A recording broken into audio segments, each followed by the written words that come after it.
9ஆம் தேதி சர்டிஃபிகேட் வந்து 10ஆம் தேதி ரிலீஸ் ஆயிருங்கிற மாதிரி ஒரு சிச்சுவேஷன் கிரியேட் ஆயிட்டு இருந்துச்சு. ஆனா இப்ப திருப்பி மேல்முறையீடுன்னு சொல்லி 2 காலுக்கு தான் தீர்ப்பே வரப்போகுது. இந்த படம் U/A தானா, கன்ஃபார்ம் U/A தானா அப்படிங்கிறது 2 காலுக்கு தான் தீர்ப்பே வரப்போகுது. எனக்கு தெரிஞ்ச சென்சார் போர்ட் சைட்ல இருந்து ஜனநாயகனுக்கு எப்படியாவது A சர்டிஃபிகேட் வாங்கி கொடுத்துடணும் அப்படிங்கிற ஒரு போராட்டம் வந்து அங்க போயிட்டு இருக்கு அப்படிங்கிற மாதிரி எனக்கு ஐ ஃபீல் பர்சனல். மற்றபடி என்னங்கிறது தெரியல. U/A அப்படிங்கிறது தான் வந்து நம்ம ஃபிக்ஸ் பண்ணிக்கலாம்.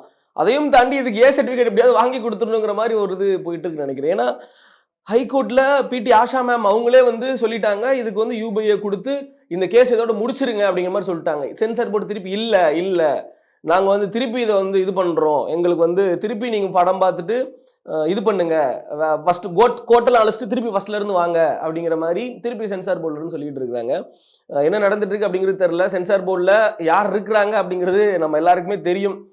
எந்த கட்சியினர் இருக்கிறாங்க அப்படிங்கிறதும் நம்ம எல்லாருக்குமே தெரியும். அப்படிங்கிறத தான் நிறைய பேர் இன்னைக்கு அவங்களோட சோசியல் மீடியாஸ்ல கண்டனங்களா வந்து தெரிவிச்சிட்டு இருக்கிறாங்க.